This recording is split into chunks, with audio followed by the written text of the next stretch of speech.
Who fancies some bubbles? Sure, there's always a celebration going on, isn't there? Whether it be a birthday, an anniversary, a new baby, something is always happening. Always time for a few little glasses of bubbles. So what I'm going to show you is a very simple arrangement that if you're giving a bottle as a present, but listen, this will also make an unusual table centre, and it doesn't have to be a full bottle. You can drink the bottle first and then you can use the empty bottle. So what you need is just over a half a block of floral foam, and I already have soaked this foam, and what I'm going to do is cut off the four corners just to kind of give it a more kind of like roundy effect. And I always like to trim around the edges of the floral foam. I always feel you get like a better shape. But what I'm also going to do now is I'm going to turn the foam upside down, and I'm going to do exactly the same thing on this end. Is I'm going to trim the corners off the floral foam. So there we go. We have a magic bin underneath here, so we're going to stick that all down. So there's our floral foam. As you can see, it's trimmed at both ends. So then, excuse me, this is a nice bottle, isn't it? So then you get your bottle, and what you're going to do is shove it down into the floral foam. Now be very careful, take your time doing it, because you don't want to wreck it, and you're obviously making a fairly big hole, but don't go all the way down to the very end of the table. You then just support it, okay, while you lift it back up again. And there's your bottle. And keep in mind the front and the back, but I'm going to do this as an all round, so it's not going to make any difference. Just going to get a little bit of tissue paper here, just dry up our table. That's obviously just all of the surplus water that I pressed out of it when I actually stuck the bottle in. Now you can use foliage if you want to kind of like spread out your flowers, or to use less flowers, but I'm just going to keep this wild and wonderful and kind of more suitable for somebody that maybe never did flower arranging in their life. So when you're cutting your flowers, just randomly cut them. Don't think about anything, and then just stick the flower. I'm just actually hitting the bottle there, right? Just stick the flower into the oasis. Then get yourself another flower. You can cut it a little bit shorter, and again just stick it down into your oasis. Get another flower, and from a completely different angle stick it in. Cut another flower. You're getting the idea. I don't want you to think about this arrangement too much. I don't want you to think about a pattern. I don't want you to think about a system. It's just really stick the flowers in, and for the moment none of the flowers are tipping off each other. Just going to turn it around, because as I said, I am going to do this as an all-round arrangement. So there they are, all going into the magic bin. I'm also going to add in a couple of our Germanies. Now Germanies to me are always a great flower. What I love about them is what you see is what you get. So you know, sometimes when you're making a flower arrangement, I'm just going to cut this one a bit shorter. When you're making a flower arrangement, you're kind of trying to judge, like, when that flower opens, what will it look like, or what size will it be, or how much space will it cover. Where with the Germanies, what you see is what you get. So that's going to be the size of the flower. It's not going to be any bigger, it's not going to be any smaller. I'm just going to change this over onto my turntable, and just make it easier then as I'm turning it around. So we get another couple of our Germany, and I'm also going to go upwards into our floral foam. So as you can see, this would make a fantastic arrangement for a wedding, you know what I mean, as a table centerpiece. But again, whether it be Mother's Day, Valentine's Day, imagine this all done in red roses. You could have a little gift box with the wedding engagement ring inside it. So listen, we're always thinking of something different to do. Next flower I'm going to use is a couple of our Lysianthus. Now again, Lysianthus, I love these. What you see is what you get. You're not buying them in, and you're not kind of saying, will they open, what will they look like when they're open. Now I am leaving some of the foliage on the Lysianthus, because again, it's acting as a little bit of a coverage. Now you see them little buds, I absolutely adore them. Them buds will never open. Everybody thinks they will, but they won't. They'll never open. But the thing is, I always think it's a good thing when customers think that they will open, because they can be sitting there waiting and waiting and waiting. It'll stop them drinking the champagne anyway, if nothing else, and they're waiting on your Lysianthus to open. So I'm just going to turn that around, and now I'm going to start doing something similar on the opposite side. I had a few of these kind of cut short just at the beginning, just to make life easy and just to kind of like speed it up a little bit. But you see how simple this is. As I said, like, it's no particular lens. If you never did flower arranging in your life, you will be well able to do this design. Just go to your supermarket, buy a mixed bunch of flowers, pick the colour that you like. I personally love alt white. I always think it's very elegant looking, and I happen to have like lots of white flowers, so I suppose that was probably the main reason why I'm doing all white. But again, like if you want to do this in shades of pink, with that colour champagne that I have there, like peaches and creams will be beautiful. Or again, if you were to go for some of the autumnal colours, again, it will be just amazing. If you have any questions, obviously put them in the comments.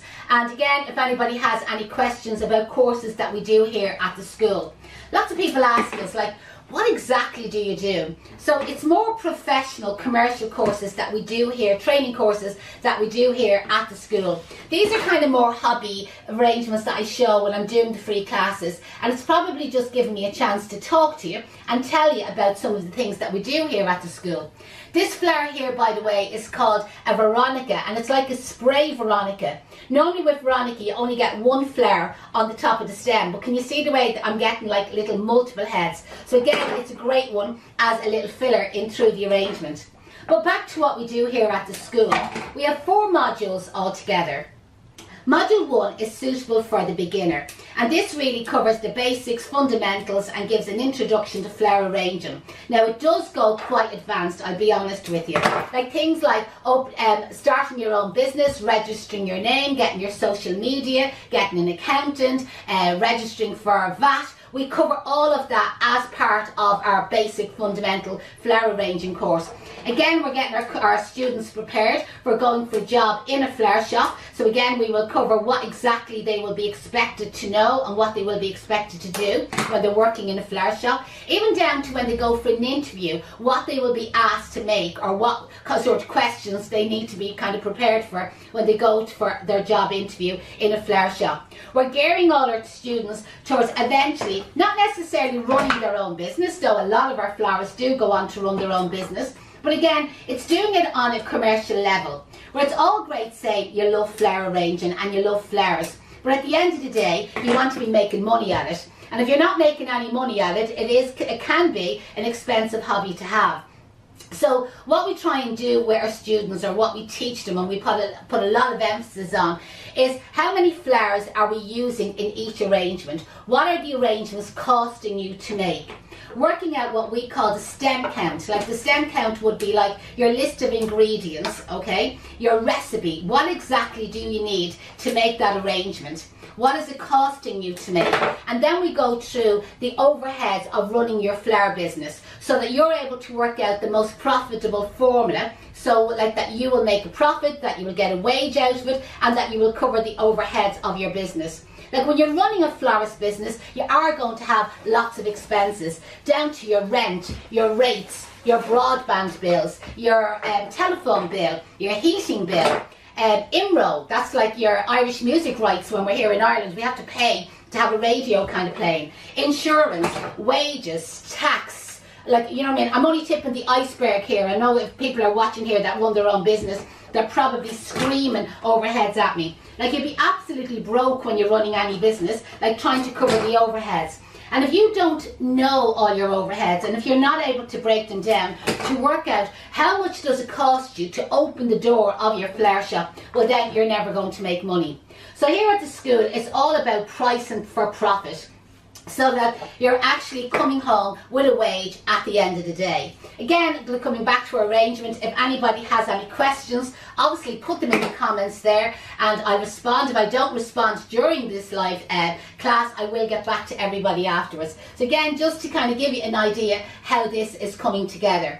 I haven't been counting the flowers as I'm putting them in, so again, if anybody's watching and saying, oh, I'd love to know exactly the stem count there, what you can do is rewind this video, play it from the beginning, and you'll have a full breakdown of what we're actually using. You can put that in the comments down for me afterwards. Something else I was going to say to you. Oh yeah, I would appreciate if anybody shared this video. We always find, like, when we do these live classes, it's brilliant for us. Oh, one of my Germany's fell out. It is brilliant for us if our students or our followers like share our videos, and again get the word out there about Kay's Flower School. At the end of the day, we are an award-winning flower school. We've won lots of awards. We're one of the only full-time flower schools in Ireland. Like, this is what we do professionally. And Even though there is lots of, whether it be flower shops or schools or what we call VECs, running classes, very few of them are doing it full time and very few of them are doing it commercially. We're always saying to our students, one thing about us here at Case Flower School, because we're not directly connected to any particular wholesaler or even any particular flower shop, we have absolutely nothing to hide. So any questions that you ask us here at the school, we're quite willing to answer them.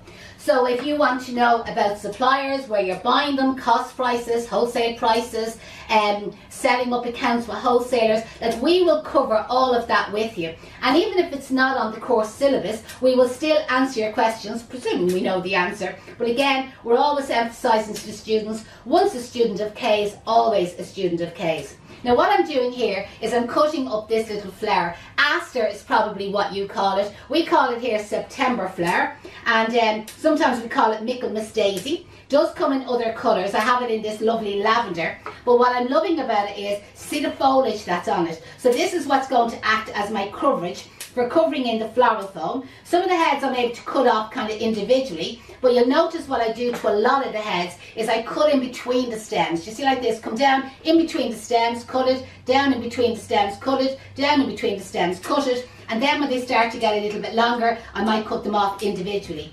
That way, you wouldn't be bothered cutting off all them single little heads individually. First of all, you'd be gone batty. You'd be on what we call the Prozac. And like it'd be very tedious kind of sticking them in. Now when they get like long like that, yeah, absolutely, I'll cut them off individually. Now before I stick them into the floral foam, I'll kind of pull off the little bit of stem at the end. So I'm just going to randomly put these in. Some of them are actually going to bounce over the flower heads, and some of them are going to be recessed down a little bit tighter to the floral foam, and they're going to act as a little bit of coverage.